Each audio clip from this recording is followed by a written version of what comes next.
그런 사람들이랑 인맥이 쌓이고 커피 관련된 그런 것도 이제 공유를 하고 이런 식으로 정보들이 이제 왔다 갔다 하는 거죠.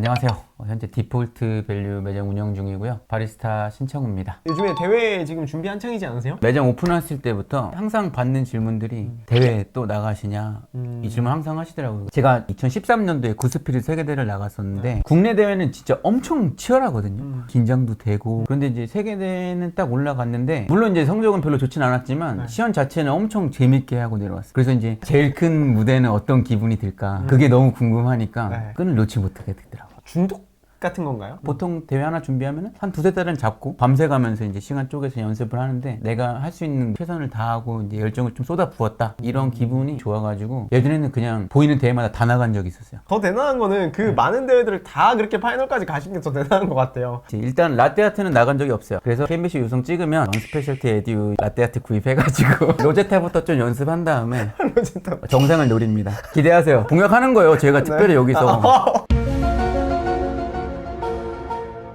어떻게 좀 에스프레소를 좀 시작하시고 배우시게 되셨어요? 카페에서 에스프레소를 배우면 한계가 있잖아요. 근데 개인적으로 한계는 없다고 생각해요. 요즘에는 제 교육이 좋다라는 게 아니라 퀄리티 있는 교육 커리큘럼을 하시는 분들이 좀 많이 늘었어요. 근데 제가 막 커피 시작할 때만 해도 개인적으로 교육하는 건 전무했고 학원을 가면은 왜 이걸 돈 주고 배우지 않는 커리큘럼으로 교육을 하는 학원들이 거의 대부분이었다는 거죠. 2009년? 10년 이때 시작을 했는데 지금 커피를 운영하시는 안적 바리스타한테 배우고 싶다라는 일념으로 진짜 뻥안 치고 삼고초려처럼 3번을 찾아갔어요. 커피가 본점에 있는데 2번 정도 갔는데 갈 때마다 안 계시는 거예요. 알고 보니까 이제 사무실에 계시더라고요. 그래서 이제 3번째 찾아갔을 때 겨우 만나 뵙고 이제 커피 배우고 싶다 이러면서 그래서 이제 이력서랑 자소서랑 이렇게 준비해가지고 그냥 찾아갔죠. 나중에 들은 얘기인데 저 무슨 영업하러 온 줄 알았대요. 왜냐면 격식 차리고 하려고 이렇게 정장 입고 갔는데 일단 제 연락처는 드려야 되니까 명함 드렸는데 명함도 드렸어요? 일단은 일을 해보는 게 좋아요. 저도 지금 교육을 하고 있지만 항상 수업을 마치고도 수강생분들한테 말씀드리는 게 지금은 이제 커피를 어떻게 다루는지 이 방향을 제시해주는 수업을 한 거고 이거를 자기 걸로 만들려면은 직접 해봐야 돼요. 계속 실습을 해보고 해야 되는데 브루잉 같은 경우에는 매번 수업이 끝나면 숙제를 내줘요. 최소한 5번씩은 내리도록. 에스프레소는 집에 머신이 없잖아요. 그러면은 교육장 개방하니까 미리 스케줄 잡고 이제 연습하러 와라.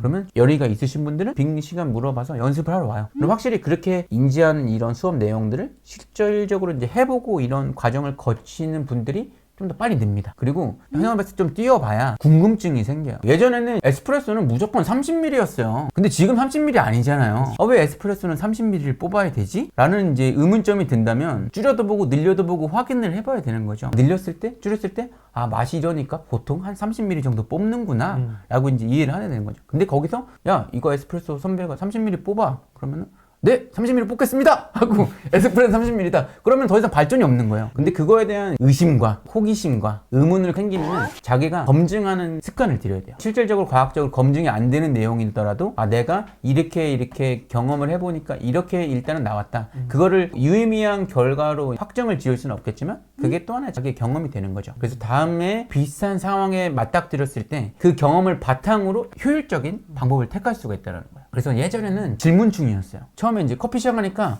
완전 이제 백지 상태잖아요. 제 바로 위에 사수가 쿼츠 커피 류현주 바리스타였어요. 저보다 나이는 일단 어리지만 하늘 같은 선배잖아요. 그래서 거의 제 에스프레소의 도징, 뭐 스팀 기본적인 스킬에 8알은 류현주 바리스타가 전수해주지 않았을까. 그래요? 네. 박근호 바리스타님 뭐 하셨어요? 대구에서 매장 하나 말아먹고 계셨는데 거기서 이제 약간 좀 이제 차량 관리해주고 사실 처음 들어갔을 때는 못 봤어요. 근데 어느 날 올라온 거예요. 한 두세 달 정도 됐을 때였거든요. 그날도 이제 출근 시간 돼가지고 딱 갔는데 못 보던 사람이 모자 이렇게 푹 눌러쓰고 뭔가 막 하고 있는 거예요. 전에 KBC에 나갔을 때 머리를 기르고 나갔더라고요. 그 액자를 제가 맨날 먼지를 닦았거든요.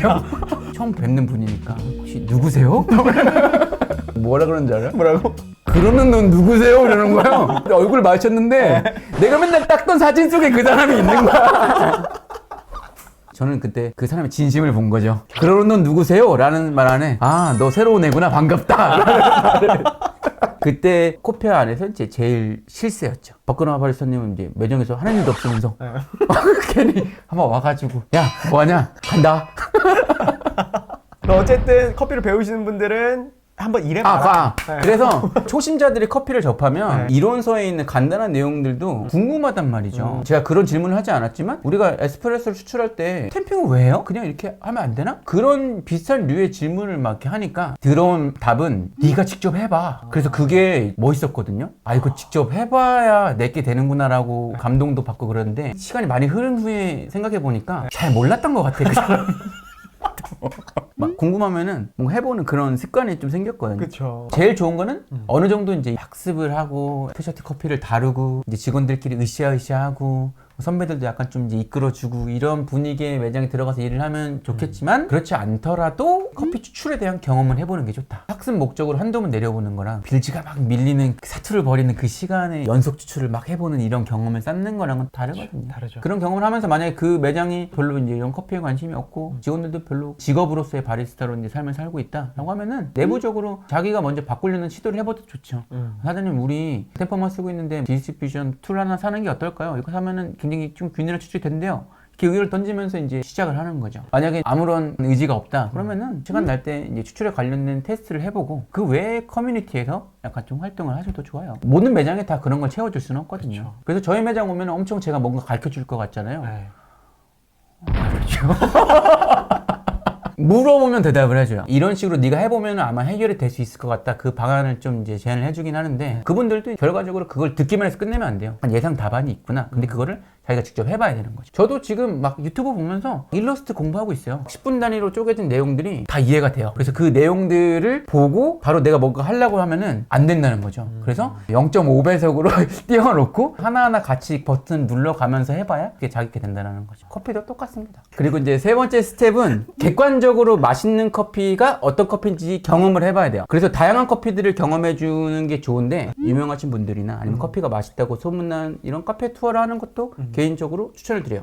성산로 333 꼭 넣어주시고요. 네 번째는 어느 정도 이제 정답으로 알려진 그런 기본적인 스킬들이 있어요. 수평 템핑을 해야 된다, 물 흘리기를 꼭 해야 된다. 이런 것들은 그냥 기본 스킬로 그냥 받아들일 건 받아들이시고 스탠다드한 수준까지 경험이 올라오면 유튜브나 아니면 이 온라인상의 자료를 보면은 이건 나도 공감하는 부분이야 이런 게 생기는 거고 맞아. 두 번째는 아예 전혀 처음 듣는 얘기가 생기는 거고 세 번째는 의구심이 드는 내용들이 생겨요. 첫 번째는 그냥 공감하고 넘어가시면 되고 두 번째는 그거에 관련된 자료를 또 찾아서 기존에 쌓았던 자료들이랑 디벨롭 할 건 더 있는지를 좀 추가하시면 되는 거고 의구심이 생기잖아요? 직접 해보시는 거죠. 나는 이렇게 생각하는데 이 사람은 이렇게 말을 하네? 아닌 것 같은데? 직접 해보는 거야. 그런 거에서는 약간 좀 정보를 교류하면 더 좋죠. 그래서 이제 커피는 그룹으로 같이 하는 게 좋아요. 좋은 선배를 만나야 된다고 말씀드렸는데 좋은 동료들이 있어도 돼요. 동료들도 커피를 좀 하고자 하는 좀 으쌰으쌰 하는 그런 분위기가 형성이 되면은 실력은 빨리 늡니다. 집에서 혼자 하면은 교육 자료나 영상을 보면서 같이 느껴보려고 해도 사람이 또 세뇌적인 게 있어가지고 이거 오렌지만 나면 먹어봐 그러면은 그게 머릿속으로 오렌지가 있나 하고 하면은 비슷한 향이나